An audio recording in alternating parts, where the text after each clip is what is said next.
Hello friends, இன்றைக்கி நம்ம பார்க்க போகிறது ஜாப்பனீஸ் அனிமே சீரீஸான டோக்கியோ ரிவெஞ்சர்ஸ் சீசன் 1 எபிசோட் 1 தான் இன்னைக்குள்ள வீடியோவில் பார்க்க போகிறோம். இந்த அனிமே என்னோட ஒன் ஆஃப் தி லெஜெண்டரி லிஸ்ட்டில் இருக்குது அப்படிங்கிறதுனால கண்டிப்பாக உங்கள் எல்லாருக்குமே பிடிக்கும்னு நான் நம்புகிறேன்.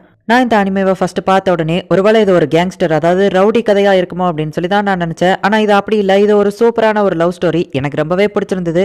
அண்ட் இது என்னோட லெஜெண்டரி லிஸ்ட்டில் இருக்குது அப்படிங்கிறதுனால கண்டிப்பாக நீங்கள் இதை நம்பி பார்க்கலாம், உங்களுக்குமே பிடிக்கும். சரி வாங்க, நம்ம வளன்னு பேசிகிட்டு இருக்காமல் இன்னைக்குள்ள கதைக்குள்ளே போக ஆரம்பிக்கலாம். இன்றைக்கி நம்ம பார்க்க போகிறது Tokyo Revengers season 1 episode 1. First எடுத்த உடனே நம்ம ஹீரோவோட வீட்டை காமிக்கிறாங்க. நம்ம ஹீரோ இப்போ உட்காந்து டிவி பார்த்துட்டு இருக்கான். அதில் நியூஸில் வெதர் ரிப்போர்ட் சொல்லிட்டு இருக்காங்க. டோக்கியோ மாஞ்சி கேங் சண்டை போட்டதில் ஒரு பஸ் ஆக்சிடென்ட் நடந்திருக்கு. இறந்து போனவங்களை ஐடென்டிஃபிகேஷன் பண்ணதில் ஒருத்தங்க டாச்சிபானா, இன்னொன்று ஹீனட்டா டாச்சிபானா அப்படின்னு சொல்லி நியூஸ் ரிப்போர்ட்டர் சொல்லவும், இப்போ இவர் என்ன பேர் சொன்னாரு, ஹீனட்டாவா அப்படின்னு சொல்லி நம்ம ஹீரோ ஷாக் ஆகுறான். ஹே, டிவி வால்யூமை கம்மியாக வையன்னு எத்தனை மட்டும் சொல்லியிருக்கேன் அப்படின்னு சொல்லி பக்கத்து வீட்டுக்காரங்க நம்ம ஹீரோ கிட்ட வந்து கத்துறாங்க. என்ன மன்னிச்சிருங்க அப்படின்னு நம்ம ஹீரோ சொல்றான். இப்போ நம்ம ஹீரோ வேலை பார்க்குற இடத்துல மேனேஜர் திட்டவோ, அப்பவோ நம்ம ஹீரோ என்ன மன்னிச்சிருங்க அப்படின்னு சொல்லவோ, நீ எப்போ பார்த்தாலும் இந்த மன்னிப்பு மட்டும் தான் கேட்டுட்டு இருக்க அப்படின்னு சொல்லி அவங்க திட்டுறாங்க. பொடி பசங்க நம்ம ஹீரோவை கூப்பிட்டு, டே தம்பி கொஞ்சம் இங்க வாடா, என்ன நம்ம ஹீரோ கேட்கவோ, உனக்கு ஏதாச்சும் பிரச்சனையான்னு கேட்கவோ, என்ன மன்னிச்சிருங்க அப்படின்னு நம்ம ஹீரோ சொல்றான். கார்ல ஸ்கிராட்சை போட்டு விட்டு நம்ம ஹீரோவை மாட்டி விட்டு போயிருந்தானுங்க. என்னோட லைஃப் இது எனக்கு சுத்தமா பிடிக்கல. நான் எல்லார்கிட்டையும் மன்னிப்பு மட்டும் தான் கேட்டுட்டு இருக்கேன்.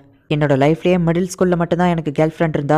இப்போ அந்த ஹீனட்டாவும் இறந்து போயிட்டா. நான் ஸ்டில் வெர்ஜினாவே தான் இருக்கேன். என் லைஃபே பிடிக்கல அப்படின்னு நம்ம ஹீரோ வருத்தப்பட்டு இருக்கும்போது பார்த்தா திடீர்னு யாரோ பின்னாடி வந்து நம்ம ஹீரோவை தள்ளி விடுறாங்க. இப்படிதான் என்னோட லைஃப் முடிய போதா அப்படின்னு சொல்லி நம்ம ஹீரோ ஷாக் ஆகுறான். சாகிறதுக்கு முன்னாடி நம்ம ஹீரோக்கு அவனோட கேர்ள் ஃப்ரெண்ட் ஹீனட்டா தான் ஞாபகத்துக்கு வரா. சாகிறதுக்கு முன்னாடி ஒரு செகண்ட்ல நம்ம லைஃப் நமக்கு ஃபிளாஷ்பேக்கா தெரியும்னு சொல்லுவாங்க. அதுதான் இதுவோ அப்படின்னு சொல்லி நம்ம ஹீரோ பார்க்குறான். ஹீனட்டா ஸ்கூல்ல ஒரு பாப்புலரான பொண்ணு. அவ நம்ம ஹீரோவை லவ் பண்றா. அப்போ இது உண்மைதான், சாகிறதுக்கு முன்னாடி நம்ம லைஃப் ஒரு செகண்ட் ஃபிளாஷ் ஆகும்னு சொல்லுவாங்க. அது உண்மைதான் அப்படின்னு நம்ம ஹீரோ பார்த்துட்டு இருக்கான். ஹே டாக்கமிச்சி இறங்கலையா அப்படின்னு சொல்லி அவன் ஃப்ரெண்ட்ஸ் கேட்கவும் நம்ம ஹீரோ ஜஸ்ட் மிஸ்ல அந்த ட்ரெயின்ல இருந்து இறங்குறான். ஹே, இதெல்லாம் என்னோட பழைய ஃப்ரெண்ட்ஸ், இவங்களெல்லாம் பார்த்தே எவ்வளோ நாள் ஆச்சு அப்படின்னு சொல்லி நம்ம ஹீரோ நினைக்கிறான். இப்போ நம்ம ஹீரோ அவங்க கூட போயிட்டு இருக்கும்போது ஒரு கண்ணாடியில பார்த்துட்டு, யார் இந்த பையன் பார்க்கறதுக்கே ரவுடி மாதிரி இருக்கான், அட இது நான் தான், இது நான் ஸ்கூல் படிக்கும் போது இருந்த லுக் ஆச்சு அப்படின்னு சொல்லி நம்ம ஹீரோ யோசிக்கிறான். அவன் பாக்கெட்ல ஒரு ஃபோன் இருக்கு.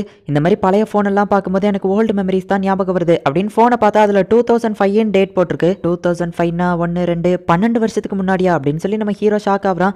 லைஃப் ஃபிளாஷ் ஆகுறது உண்மைதான், ஆனா இது ரொம்பவும் ரியலிஸ்டிக்கா இருக்கு. ரொம்ப நேரம் அந்த ட்ரீம் போய்கிட்டு இருக்கே அப்படின்னு சொல்லி நம்ம ஹீரோ நினைக்கிறான். உன்னோட கசின் நம்ம கூட இருக்கிறது நமக்கு நல்லதா போச்சு அப்படின்னு சொல்லவும், என்னோட கசினா, ஓ ஆமா ஒருத்தன் இருந்தான் அப்படின்னு சொல்லி நம்ம ஹீரோ யோசிக்கிறான். இன்னைக்கு நம்மள அவனுங்களான்னு மோதி பார்த்துருவோம் அப்படின்னு அவன் ஃப்ரெண்ட் சொல்லவோ, என்னது சண்டை போட போறீங்களா, அதெல்லாம் தப்பு அப்படின்னு நம்ம ஹீரோ சொல்லவோ, உனக்கு என்னதான் ஆச்சு டாக்கமிச்சி அப்படின்னு சொல்லி எல்லாரும் கேட்கறாங்க. உன்னோட கசின் இருக்கா, நம்ம அந்த கேங்ல மோதி பாத்திரலாம் அப்படின்னு சொல்லி அவன் ஃப்ரெண்ட் சொல்றாங்க. நீயும் எப்பவும் போல உன்னோட ஃபிஸ்ட்டை யூஸ் பண்ணி ஃபைட் பண்ணுவியா, அந்த டெக்னிக் எல்லாம் யூஸ் பண்ணு அப்படின்னு அவங்க சொல்றாங்க. யாரு, நானா அப்படி சண்டை போட்டேன் அப்படின்னு சொல்லி நம்ம ஹீரோ யோசிக்கிறான். சரி சரி அமைதியா இருங்க, நம்ம டைரக்டா அங்க போய் சண்டை போடலாம் அப்படின்னு சொல்லிட்டு இவன் ஃப்ரெண்ட்ஸ் கேங் எல்லாருமே போறாங்க. சாகிறதுக்கு முன்னாடி வர லைஃப் ஃபிளாஷ் இவ்வளோ லென்த்துக்காவா போகும், அதுவும் இது ரொம்ப ரியலிஸ்டிக்கா இருக்கே.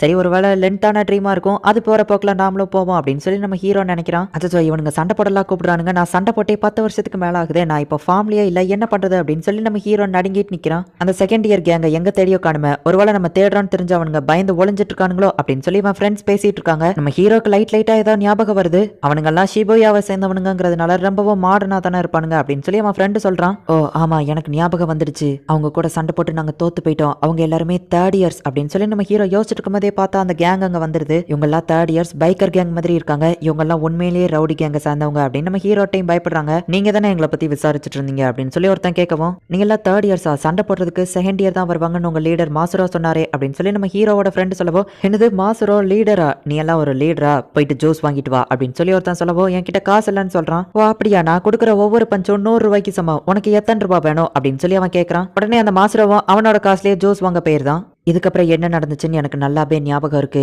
நாங்க அவங்க கூட சண்டை போட்டு தோத்து போயிட்டோம் அப்படின்னு சொல்லி நம்ம ஹீரோக்கு பழச எல்லாமே ஞாபகம் வருது. நம்ம ஹீரோவையும் அவன் ஃப்ரெண்ட்ஸையும் போட்டு அவங்க அடின்னு அடிக்கிறாங்க.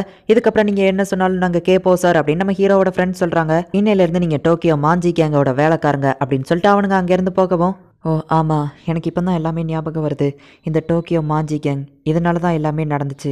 இதுக்கப்புறம் அவங்க எங்களை டெய்லியும் அடிமை மாதிரி ட்ரீட் பண்ணாங்க. அவங்க சொன்ன எல்லா விஷயத்தையுமே நாங்கள் செஞ்சோம். என்னோட லைஃபே அதுக்கப்புறம் நரகமாக மாறிடுச்சு. எனக்கு இங்கே இருக்கவே பிடிக்கல. அதனால தான் இந்த டோக்கியோல இருந்து நான் வேற சிட்டிக்கு டிரான்ஸ்ஃபர் ஆகி போயிட்டேன். வேலை பார்க்குற இடத்துல சாரிங்கிற வார்த்தையை தவிர வேற எதுவுமே என்னால் சொல்ல முடியல அப்படின்னு நம்ம ஹீரோ வருத்தப்படுறான். நான் எதுக்கும் லாய்க்கு இல்லாமையே செத்து போயிட்டேங்கிறத எனக்கு ஞாபகப்படுத்துறதுக்காக தான் இதை திரும்பவோ காமிக்கிறீங்களா கடவுளே அப்படின்னு சொல்லி நம்ம ஹீரோ அளவும், டாக்கமிச்சி உன்னால கண்டிப்பா சாதிக்க முடியும் அப்படின்னு சொல்லி ஹீனா நம்ம ஹீரோ கிட்ட ஒரு நாள் சொன்னது அவனுக்கு ஞாபகம் வருது. ஆமா அது கரெக்ட் தான், ஹீனா இப்ப இறந்து போயிட்டா, இன்னையில இருந்து 12 வருஷம் கழிச்சு அவ சாகிறதுக்கு இந்த டோக்கியோ மாஞ்சி கேங் தான் காரணமா இருக்கும். ஆனா அதுதான் விதி, என்னால என்னத்தை மாத்த முடியும் அப்படின்னு சொல்லி நம்ம ஹீரோ சோகமா அவன் ஃப்ரெண்ட்ஸ் கூட போய்கிட்டு இருக்கான். நான் அழுததை யாரும் வெளியே சொல்லிடாதீங்க அப்படின்னு நம்ம இன்னொரு ஃப்ரெண்ட் சொல்றான். அப்ப நம்ம ஹீரோ நிக்க டாக்கமிச்சி என்னாச்சு அப்படின்னு நம்ம ஃப்ரெண்ட்ஸ் கேட்கறாங்க. சாரி கைஸ், எனக்கு ஒரு முக்கியமான வேலை இருக்கு அப்படின்னு சொல்லி நம்ம ஹீரோ ஓட ஆரம்பிக்கிறான். ஹீனாவோட ஃபேஸ் எப்படி இருந்துச்சுங்கிறது கூட எனக்கு மறந்து போயிடுச்சு அப்படின்னு சொல்லி நம்ம ஹீரோ ஹீனாவை பாக்குறதுக்காக அவளோட வீட்டுக்கு போறான். டாச்சிபானா ஹவுஸ் எங்க இருக்கு அப்படின்னு சொல்லி கீழே பார்த்துட்டு கரெக்டா அவளோட டோர் நம்பர்ல போயிட்டு காலிங் பெல் அடிக்கவும், டாக்கமிச்சி நீதானா, நீ எதுக்காக இந்த நேரத்துல இங்க வந்திருக்க அப்படின்னு சொல்லி அவ வந்து பார்த்துட்டு, ஹே திரும்பவும் என்ன சண்டை போட்டிருக்கியா, எத்தனை தடவை சொல்லியிருக்கேன் சண்டை போடாதுன்னு அப்படின்னு அவ சொல்லவும், ஹீனா நீ நல்லா தான் இருக்க, நான் உன்னை திரும்ப பார்த்ததுல சந்தோஷம் அப்படின்னு சொல்லி நம்ம ஹீரோ அழ ஆரம்பிக்கிறான்.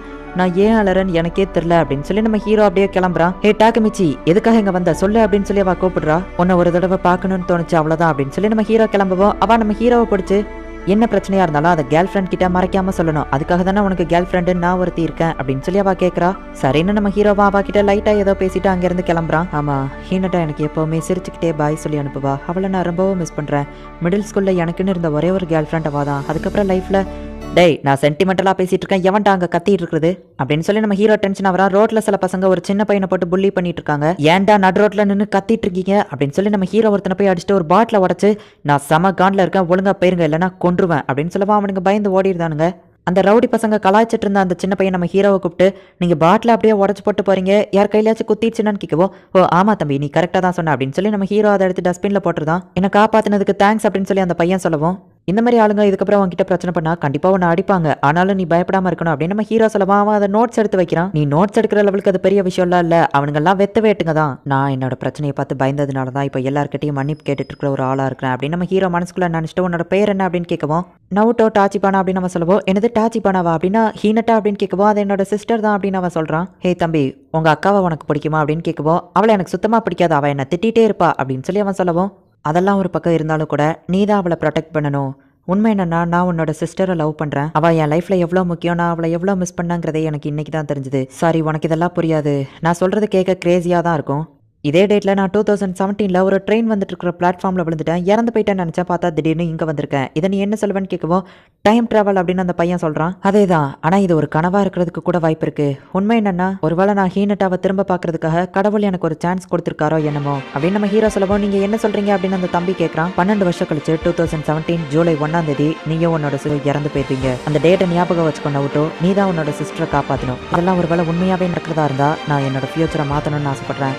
ஹீனட்டாவை நான் ரொம்பவும் மிஸ் பண்றேன் அப்படின்னு நம்ம ஹீரோ மனசுக்குள்ள நினைச்சிட்டு, ஒன்னதான் நம்பி இருக்கேன் நவட்டோ அப்படின்னு நம்ம ஹீரோ சொல்லவா அவனை ஹேண்ட் ஷேக் பண்றான். திடீர்னு பார்த்தா நம்ம ஹீரோ கண் முழிச்சு பாக்குறான். பார்த்தா நம்ம ஹீரோ ஹாஸ்பிட்டல்ல இருக்கான். அதே 2017 வந்துட்டான்.